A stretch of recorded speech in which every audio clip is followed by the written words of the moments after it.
Good morning बच्चों, मैं BL Agarwal आज आपको इस लेक्चर में फिनेंशियल अकाउंटिंग सेमेस्टर 1 का एक chapter insurance claim topic loss of stock का एक प्रॉब्लम डिस्कस करके समझाने का कोशिश करूंगा। ये देखिए आपके सामने क्वेश्चन है। 30 सितंबर 18 को श्री केमिकल्स लिमिटेड के प्रेमिसेस में फायर हुआ था। कुछ रिकॉर्ड बचा हुआ है। रिकॉर्ड से पता चल रहा है opening stock, closing stock, purchase sale, ये 4 प्रीवियस ईयर का दिया है। 17-18 फायर हुआ है 18-19 में, उसका परचेज सेल अलग से दिया है। लिख रहा है जब क्लोजिंग स्टॉक का वैल्यूएशन कर रहे थे तो 8,000 रुपया रिटर्न ऑफ किए थे एक स्टॉक जिसका दाम था 17,200। 17,200 का स्टॉक था जिसको वो लोग 8,000 कम किया था। ओके, इस स्टॉक का एक हिस्सा बेचा गया है। ये इन द ईयर, यहाँ ईयर थोड़ा सा मिसप्रिंट है, 18-19 होगा। इन द ईयर 18-19 400 रुपया प्रॉफिट में 5,000 का बेचा है। 17,200 में से 5 का बेच देगा तो 12,200 बचेगा। 400 प्रॉफिट में बेचा है, 5,400। Salvage 10,450, policy value 1,00,000। यहाँ देखिए नेट क्लेम निकालना है। ये क्वेश्चन हो गया normal law stock, abnormal stock का। इसमें वर्किंग ध्यान से करना होगा। First of all gross profit rate नहीं दिया है। लास्ट ईयर का ट्रेडिंग बना के जीपी रेट कैलकुलेट करेंगे। ये जो क्लोजिंग स्टॉक है थोड़ा सा गड़बड़ है, 8,000 रुपया रिटर्न ऑफ के बाद है। ये क्लोजिंग स्टॉक 8,000 बढ़ेगा, फिर नॉर्मल एबनॉर्मल पता चलेगा। एबनॉर्मल स्टॉक 400 के लाभ में बेचा है, पूरा नहीं बेच पाया, थोड़ा बचा हुआ भी है। तो ये सारा चीज़ वर्किंग का काम है। चलिए सबसे पहले इसका वर्किंग करके देखते हैं कि वर्किंग कैसे होगा, उसके बाद क्वेश्चन सोल्व करेंगे। ठीक है, ओके। सबसे पहले 1 नंबर वर्किंग करते हैं। Correct value of closing stock. सबसे पहला number value as given. Closing stock 1,20,000 दिया हुआ था। इसमें ऐड करेंगे जितना स्टॉक का दाम कम किया था, रिटर्न ऑफ, उसको रिटर्न बैक करके प्लस कर देंगे। ये आ गया 128। ये जो 128 है इसमें नॉर्मल स्टॉक भी होगा और एबनॉर्मल स्टॉक भी होगा।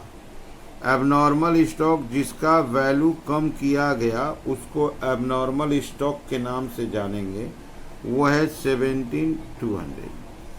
इसमें से 17,200 लेस कर दीजिए 110,800। This is normal stock. पहले आप इस वर्किंग को समझो। यहाँ देखिए क्लोजिंग स्टॉक दिया है 1,20,000। क्लियर। यहाँ देखिए लिख रहा है कि जब स्टॉक वैल्यूएशन किया जा रहा था तो 8,000 रुपया रिटर्न बैक था ऐसे स्टॉक का जिसका दाम था 17,200। तो 1,20 में ये 8 ऐड करेंगे 128 हो जाएगा। 17,200 एबनॉर्मल स्टॉक जाना जाएगा, अब बाद बाकी जो रिमेनिंग बच जाएगा नॉर्मल स्टॉक। देखिए वही काम किए हैं। 1,20 में 8,000 प्लस किए 128, 17,200 एबनॉर्मल, 128 में से 17,200 माइनस कर दिए 110,800। अब हम लोग लास्ट ईयर का ट्रेडिंग अकाउंट बना देंगे। वर्किंग नंबर 2 होगा। ट्रेडिंग अकाउंट ईयर इंडेड होगा 31 मार्च 18। इसका ओपनिंग स्टॉक था, ओपनिंग स्टॉक में कोई गड़बड़ नहीं था, 1,00,000 रुपया। परचेज था 478,000। बाई सेल्स ये भी ठीक था, 6,00,000 रुपया। अब बाई क्लोजिंग स्टॉक एडजस्ट करने के बाद 1,28,000। इसका टोटल हो गया 728,000। अब यहाँ प्रॉफिट का बात होगा 1,50,000। प्रीवियस ईयर का ट्रेडिंग बनाए, ओपनिंग, परचेज, सेल नॉर्मल दिया था। अब क्लोजिंग स्टॉक रेक्टिफाई किए थे 128 आया था। Gross profit 1,50,000। अब इससे निकल जाएगा रेट ऑफ ग्रॉस प्रॉफिट जो वर्किंग नंबर 3 होगा। रेट ऑफ ग्रॉस प्रॉफिट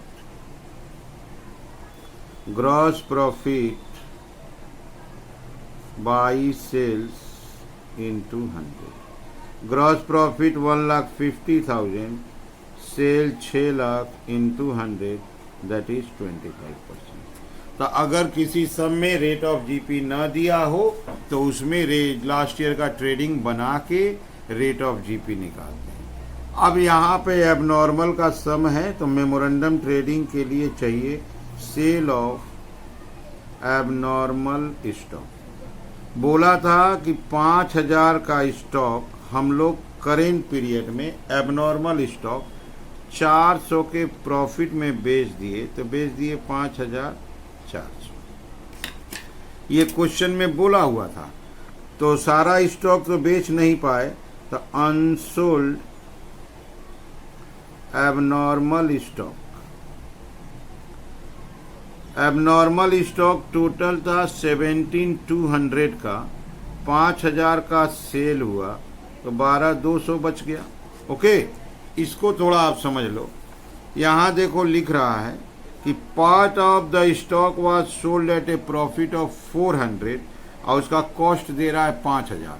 5,000 का स्टॉक 400 के प्रॉफिट में बेचेगा तो 5,400 में बेचेगा। अच्छा, दूसरा एबनॉर्मल स्टॉक 17,200 था, 5,000 का बेचा तो रिमेनिंग तो बच जाएगा, और रिमेनिंग का जो बच गया उसका वैल्यू लिख दिए, तो 17,200 में से 5,000 के बाद बच गया 12,200। ये हो गया आपका डिटेल वर्किंग। पहले क्लोजिंग स्टॉक का वैल्यू सुधार दिए, उसको नॉर्मल एबनॉर्मल में डिस्ट्रीब्यूट किए, मेमोरेंडम में हेल्प मिलेगा। लास्ट ईयर का ट्रेडिंग बनाए, जीपी आया, जीपी रेट कैलकुलेट किया। ओके, मेमोरेंडम ट्रेडिंग के लिए डैमेज माल थोड़ा सा प्रॉफिट लेके बेचा था, ऐड करके निकाल लिए, और जो बच गया था उसका वैल्यू निकाल लिए। ठीक है, अब चलते हैं सॉल्यूशन की तरफ। ओके, ये देखिए आपके सामने फॉर्मेट है। In the books of Shri chemicals limited memorandum trading 30 सितंबर को फायर हुआ था, 30 सितंबर का बना रहे हैं। 2 कॉलम रख दिए हैं, एक कॉलम है नॉर्मल स्टॉक, दूसरा कॉलम है एबनॉर्मल स्टॉक। जो वर्किंग करके क्लोजिंग स्टॉक सुधारे थे वो बन जाएगा ओपनिंग स्टॉक। ओके, एबनॉर्मल का अपने को 17,200 था, नॉर्मल आया था 110,800। अच्छा, परचेज तो नॉर्मल ही होता है, परचेज था 2,70,000। बाई सेल्स, एबनॉर्मल का सेल निकाले थे 5,400, ये बन जाएगा 354,600। इसको आप समझो। यहाँ देखिए सेल दिया है 3,60,000, एबनॉर्मल का सेल हम लोग कैलकुलेट किए थे 5,400।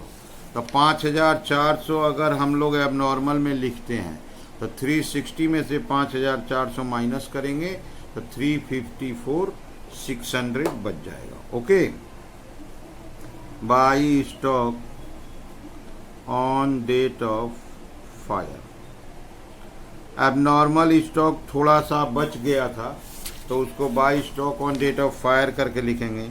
ये देखिए 12,200 वर्किंग किए थे, इसको यहाँ लाते हैं 12,200। एबनॉर्मल कॉलम इस बार आंसर दे रहा है ग्रॉस प्रॉफिट, वैसे भी वो पता था 400 रुपया प्रॉफिट हुआ था। ये हो गया 17,600, 17,600, 17,200 था तो 400। ठीक है, अब हम लोग सारा ध्यान नॉर्मल पर करेंगे। नॉर्मल का सेल लिखे हैं 354,600 और जीपी रेट कैलकुलेट हुआ था 25%। 354,600 का 25% 88,650।